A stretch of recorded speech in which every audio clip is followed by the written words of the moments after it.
रहा था उनके आचरण में। एक दिन महाराज वो चले गए आखेट करने के लिए बिना बताए, और कई मृगों को मार मार के जब लौटे तो जब पूछा कि कहाँ है पुरंजनी, तो दास दासियों ने कहा कि वो कोप भवन में है।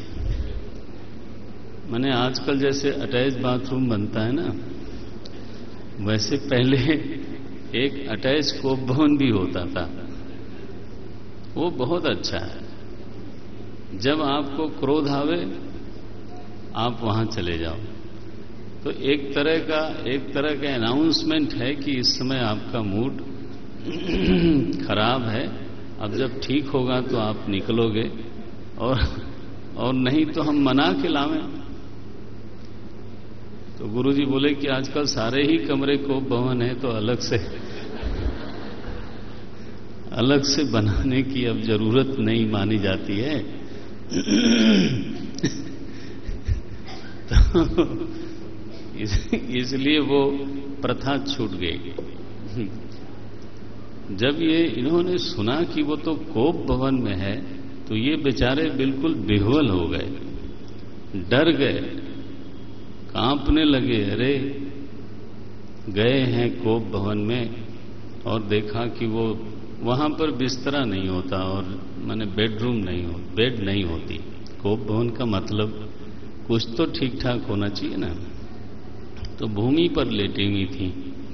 तो ये महाराज बैठे, सिर की ओर नहीं,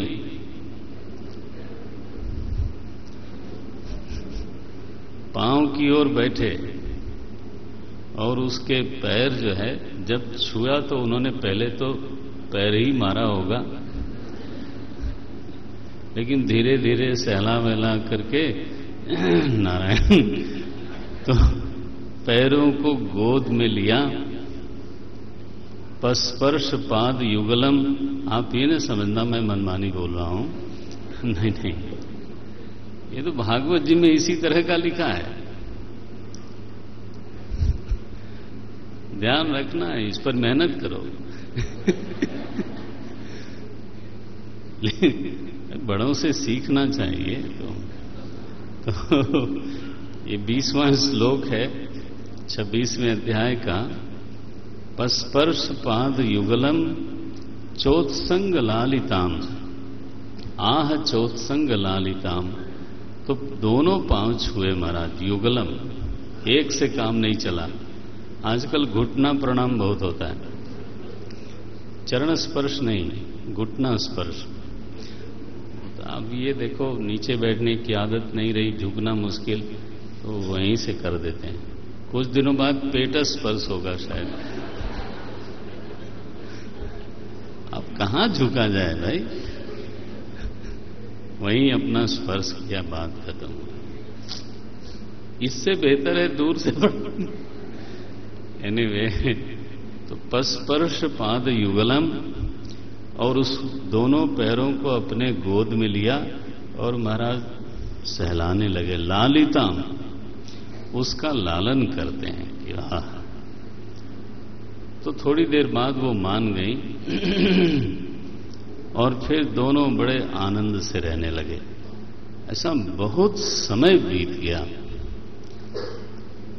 तो यहां पे दूसरी तरफ एक राजा है, गंधर्व है, उसका नाम है चंडवेग, और उसकी सेना में स्त्री भी है, पुरुष भी है। पुरुषों की सेना है, उसमें करीब 360 सैनिक हैं, और स्त्रियों की भी सेना है, तो 360 स्त्रियां भी हैं। तो करीब 750 के आसपास तो उनकी सेना है। 725 कहो, 30 कहो। तो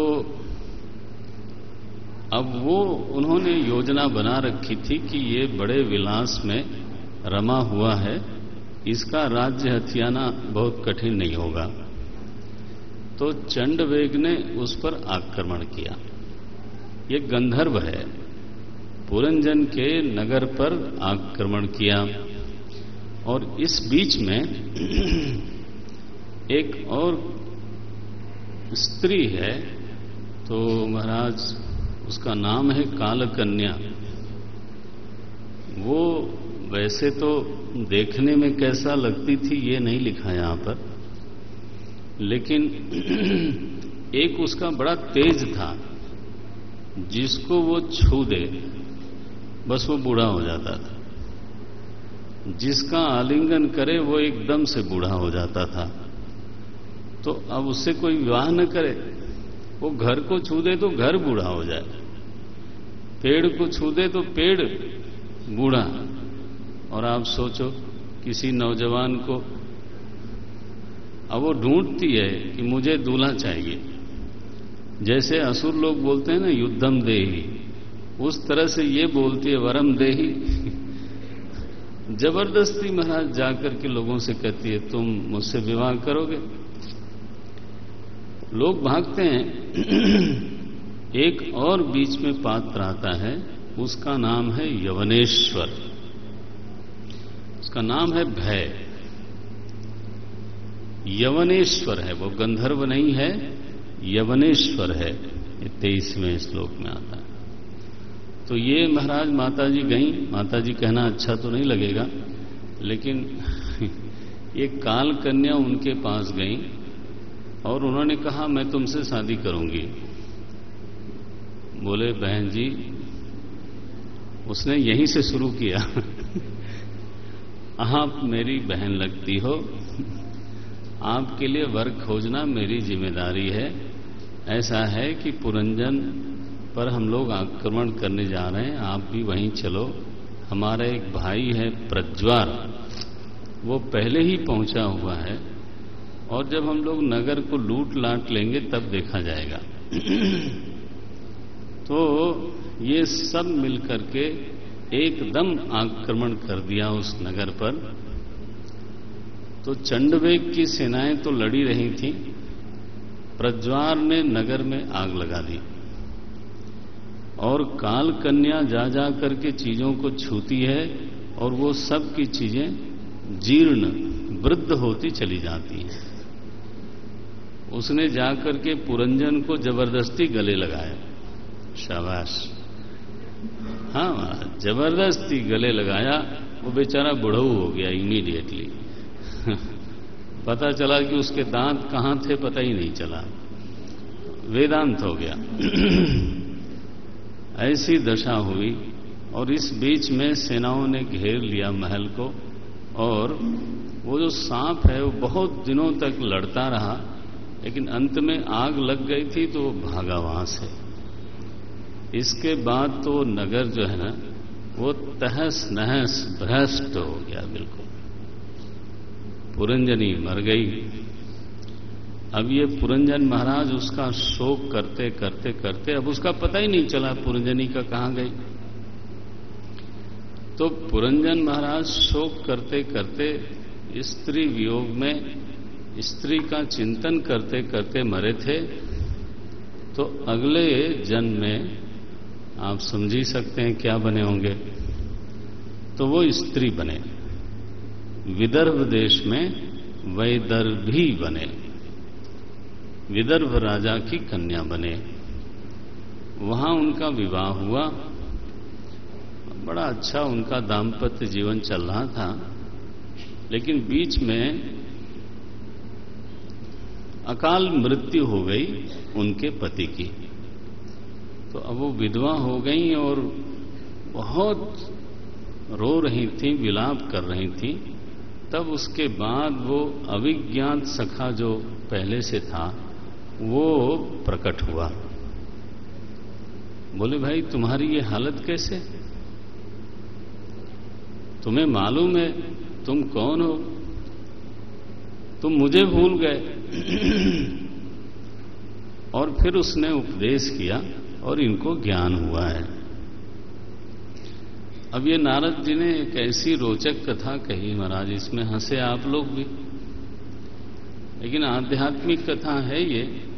तो वो कहते हैं कि यह जो देह है ना ये पुर है, ये नगर है, और इस नगर में नगर स्वामिनी बनकर के जो बैठी है वो है बुद्धि। बुद्धिम तु प्रमदाम विद्धि। आगे जब अर्थ बताने लगते हैं तो साफ साफ बोलते हैं। ये 29वें अध्याय का 5वां श्लोक है, 29 चैप्टर का 5th श्लोक। बुद्धिम तु प्रमदाम विद्यान ममाहमिति यत्कृतम। ये बुद्धि है जो वो नारी है, बड़ी सुंदरी है, और इस नगर का जो रक्षक है ना, ये पंच प्राण है। 10 इंद्रियां जो हैं वो दास दासी हैं। वो निरंतर इस पुरस स्वामी जीवात्मा की सेवा में रहते हैं। पहले तो वो बुद्धि की दास दासी थे, लेकिन विवाह होने के बाद तो ये नगर स्वामी जो पुरंजन बना, तो उसकी सेवा में ये 10 रहते हैं। विहार होता है। अब जो चिदात्मा है, बुद्धि के साथ इस तरह से तादात्म्य करके बैठा है। ये हम सभी लोग पुरंजन हैं इस समय। बुद्धि जब सोती है तभी हम सो जाते हैं, और बुद्धि जब जागती है तभी हम जागते हैं। बुद्धि उदास है तो हम उदास होते हैं, बुद्धि प्रसन्न है तो हम प्रसन्न होते हैं। माने आत्मदेव का कोई ऐसा स्वतंत्र व्यवहार देखने में नहीं आता। आज ऐसी स्थिति हो गई है कि अगर बुद्धि न सूंघे तो सच में हम कुछ सूंघते नहीं है। बुद्धि कहीं और है, मन कहीं और लगा है। तो अब मन कहीं और लगा है तो गंध नहीं आएगी, गंध नहीं आएगी तो मुझे भी नहीं आएगी। अगर मेरा मन कहीं और चला जाए तो सुनाई नहीं पड़ेगा, तो हमें भी नहीं सुनाई पड़ेगा। इसलिए ऐसा बुद्धि के साथ जो आत्मा की एक रूपता है प्राचीन बरही, यही वो आसक्ति है। और कभी कभी बुद्धि की अवहेलना करके भी ये जो जीवात्मा है वो विषय देश में प्रवेश करता है। ये शिकार खेलना है। बुद्धि किसी चीज को नहीं चाहती, मना करती है, तब भी उसकी अवहेलना करके तो जीवात्मा जाता है, और जब लौटता है वहां से तो आप जानते हो कि भीतर ग्लानि होती है, भीतर बुद्धि नाराज दिखाई देती है। तो ये कोप भवन में जाना है, उसको मनाना पड़ता है, थोड़ा समय लगता है कि अच्छा भाई मान जाओ मान जाओ। तो हम लोग अपने आप को क्षमा करते हैं। हमारा अनुभव यही है कि हम अपने आप को बारंबार क्षमा करते रहते हैं। अवहेलना करके जाएंगे, फिर लौटेंगे तो भीतर ग्लानि होगी, भीतर उदासी मिलेगी, फिर हम मनाएंगे धीरे धीरे, और फिर हम बोलते हैं अब ठीक हो गया। तो मना लिया उन्होंने। तो ऐसा जीवन हम लोगों का चल रहा है, हम सभी का चल रहा है। लेकिन ये जो चंड वेग है ना, ध्यान रखना, ये राक्षस नहीं है, गंधर्व कहा। ये काल भगवान है। इनका वेग इतना प्रचंड है कि इनको कोई नहीं रोक पाता। तो 360 दिन और 360 रात्रियां ये इनकी सेना है। बस इस सेना से ये नगर को लूटती रहती है। काल जो है, काल क्रीडति गच्छति आयु। आपको आवाज ठीक सुनाई दे रही? ठीक है, थोड़ा मुझे कम सुनाई दे रहा। कोई नहीं, कोई ठीक, अगर कुछ कर सकते हो तो करो। हाँ नहीं, वो तो रोज ही चलता है, आना नहीं।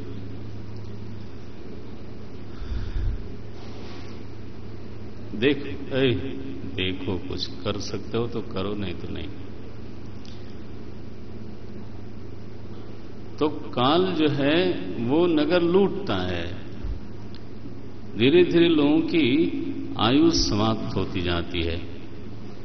अब इसमें जो यवनेश्वर है, इस नेगेटिव फोर्स, यवन शब्द मैंने देखा शास्त्र में जहां जहां आता है वो उस फोर्स को कहते हैं जनरली जो निगेटिव होती है। तो यमनेश्वर का नाम रखा भय। तो हमारे जीवन में जो भय है ना, ये भी हमको कमजोर करता जाता है, एक तरह से हमारे जीवन को लूटता है, हानि पहुंचाता है। काल कन्या है बुढ़ापा। ये बुढ़ापा जिसको छू दे, बस घर बूढ़ा हो जाए, आदमी बूढ़ा हो जाए, तो ये वर ढूंढती घूमती है। नहीं, आवाज गूंज रही। थोड़ा इसको ऐसे करो, स्पीकर को थोड़ा ऐसा करो।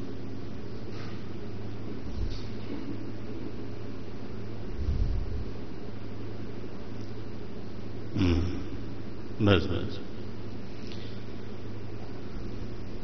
तो अब देखिए, इस तरह का बानक हम सबके जीवन में बनता है। बुढ़ापा आता है, काल हमारी आयु का हरण करता है, जीवन में हमारे भय होता है। और यमनेश्वर का जो छोटा भाई है उसका नाम है प्रज्वार। प्रज्वार कहते हैं बीमारियों को। जो आधि और व्याधि नाम का ज्वर है नारायण, ये जो बीमारियां हैं वो भी इस नगर में आक्रमण करती हैं और इस नगर को लूटती हैं। अंततः यह जो सांप है ना, पंच प्राण, ये निकल भागता है। इस कथा में ये भी संकेत है कि जो लड़ने वाला है, इसलिए प्राण का महत्व तो भागवत में देखा आपने, कपिल भगवान ने भी कहा और यहां भी कहा जा रहा है। जो सबसे लड़ने वाला है वो यही प्राण ही है। प्राण यदि स्वस्थ हो, आजकल प्राणायाम का बहुत प्रचार है और वो ठीक ही है। प्राण यदि स्वस्थ हो तो लड़ाई लंबी चल सकती है।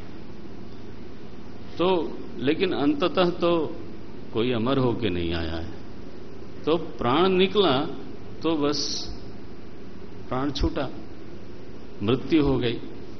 और फिर संसरण दिखाते हैं कि जो आज पुरंजन है, कल को वो स्त्री बना, वैदर्भी बना। और इस तरह से एक जन्म से दूसरे, दूसरे से तीसरे में प्राचीन बरही, ये जो जीवात्मा है ये बस एक शरीर से दूसरे शरीर में, दूसरे से तीसरे में चलता चला जाता है। और हर बार रोएगा, गाएगा, विहार करेगा, अब तुम विलाप कर रही हो। सच्चाई ये है कि जब से तुमने उसके साथ शादी करी, उस पुरंजनी के साथ, तब से तुम्हारी ये हालत है। अगर तो बुद्धि के साथ तुम्हारा तादात्म्य टूट जाए, बुद्धि की भी देखो कैसी बात है। बुद्धि कहां से उत्पन्न हुई ये हम नहीं जानते, कहां से आई ये हम नहीं जान सकते। केवल इतना बोल सकते हैं कि इस समय वो है, और इस समय वो है और उसके साथ हमारा तादात्म्य हो गया है। कर्तव्य क्या है? हर बार कारण का अन्वेषण लाभदायक नहीं होता, निवारण का अन्वेषण चाहिए। समस्या है, कई बार उसका कारण जानना चाहिए, लेकिन कई बार कारण मीमांसा बहुत ज्यादा लाभ पहुंचाती नहीं। आप निवारण मीमांसा करो। इससे निवारण कैसे होगा, छुटकारा कैसे होगा?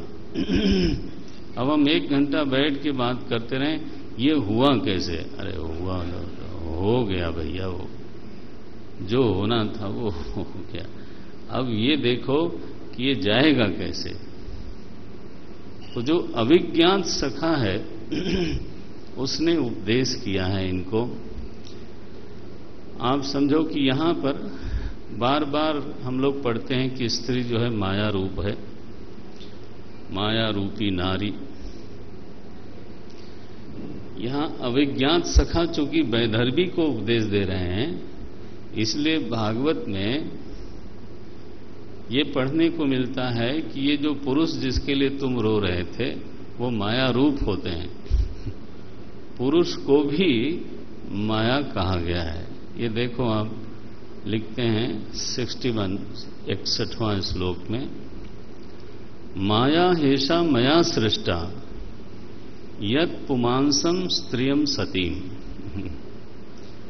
ये जो पुरुष है ये बिल्कुल शुद्ध रूप से माया है, लेकिन ध्यान रखना स्त्री के लिए, पुरुष के लिए स्त्री माया है।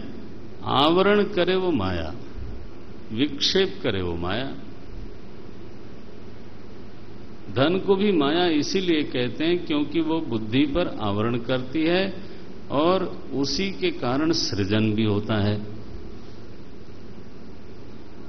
तो जिसमें ये 2 शक्तियां हैं वो माया कहलाती है। बोले छोड़ो इन सब चीजों को। अंतर्यामी है अविज्ञात सखा दृष्टा। वो कहता है अहम भवान न च अन्यस्त्वम, हमारे और तुम्हारे में कोई अंतर नहीं है।